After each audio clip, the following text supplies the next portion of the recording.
Hey guys, I am going to do my best to go through the examples with you today. Make sure you are putting these on that packet that you picked up after your checkpoint so that you have all of these, and we'll use that packet for all of our notes for the next week or so. Alright, so you are subtracting fractions, so the first thing that I would do is probably try to find a common denominator. And that totally works, and it will be fine. It'll give you just a little bit longer. The probably best option is if you notice that this x squared minus 1, you could actually factor the difference of two squareds to x plus 1 and x minus 1. Then you will be able to simplify these fractions a little bit first. What you are doing with these proofs, anytime it says prove, is you are completely manipulating the left side, typically the left side, but one side until it looks exactly like the right side, or the other side. So on this first one, the x minus 1s will cancel. I'm left with x plus 1 minus, over here my x plus 1s cancel, so I have x minus 1. I'm just bringing down that equals 2. X minus x cancels, 1 minus a negative 1 gives me 2, so I have 2 equals 2. So I work until the left side isn't equal to the right side, but is literally the exact same as the right side. And to show that I'm done, I have my little box. It's kind of like a period at the end of a sentence. It shows that you have completed the proof. Our second example, and if you need to pause this to catch up or write things down, do so. This is a plus sign. I am going to try to rewrite one of these to look like the other side. You typically want to start with the most complicated looking side, which to me, having the plus sign makes this one look a little bit worse. So I would probably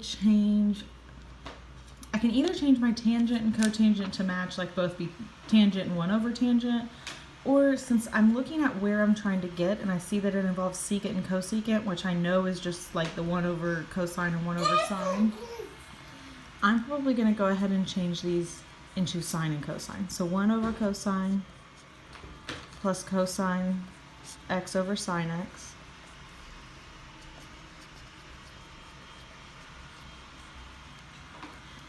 I am adding two fractions, so I'm going to find my common denominator, which would be cosine x times sine x. I'm multiplying this first fraction by sine x, so I have sine squared x. Plus, over here, I'm having to multiply these by cosine, so I have cosine squared x. Again, I'm trying to get it to equal secant x, cosecant x. Sine squared plus cosine squared is 1.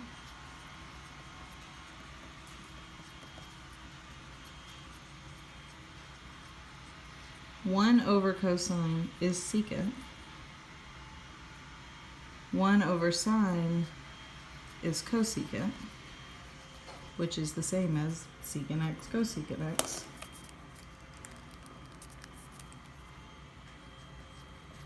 So since they're the exact same, I'm finished. So we're not really doing anything new with this section. We're just basically like, hey, here's what you're simplifying. Oh, by the way, it should equal this. Some general strategies which are on your paper, but when you're trying to decide which side to start with the most complicated side. Typically, that's the left side just in the way that they're set up, but that does not mean that it's always the left side. If you're completely stuck, you have no other idea what to do, change everything to sine and cosine. That'll at least get all your trig functions mostly matching, and you can try to simplify from there. And then don't forget, whenever you have fractions, you want to combine with a common denominator.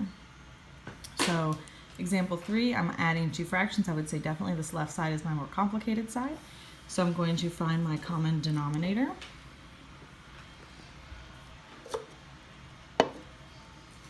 Which would be, sorry, my paper's moving.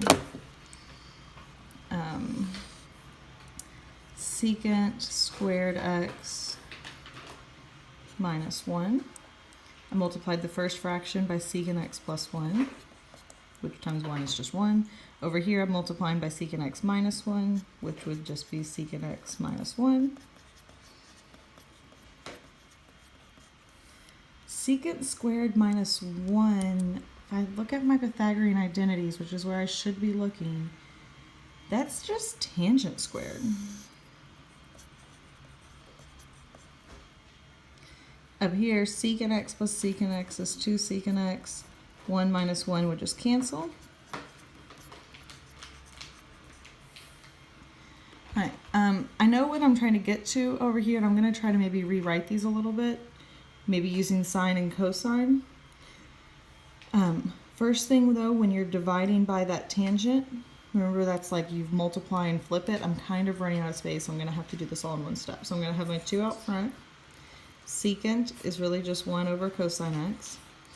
Dividing by tangent squared, I can change that to multiplication by 1 over tangent squared, which would really be cotangent, which when I change that to sine and cosine would be cosine squared over sine squared. So I took my tangent, flipped it, and changed it to sine and cosine to get that. That is something that could definitely be done in a couple of steps. Like I said, I just kind of ran out of space here. From here, this cosine is going to cancel one of those. So I'm going to have 2. Let's see. Cosine over sine would be cotangent, but that would still leave me with 1 sine in my denominator, which 1 over sine is cosecant. Shh, Tatum. Now both sides look exactly the same, so I can put my little box saying, yes, I'm totally finished with that one. We're going to do one more example today, and then I'll pick up with the rest tomorrow. It's this example 4. We've looked at a little bit of things like this last week. When I'm trying to simplify things that have the, oh, I'm going to make a second video. My child's throwing up.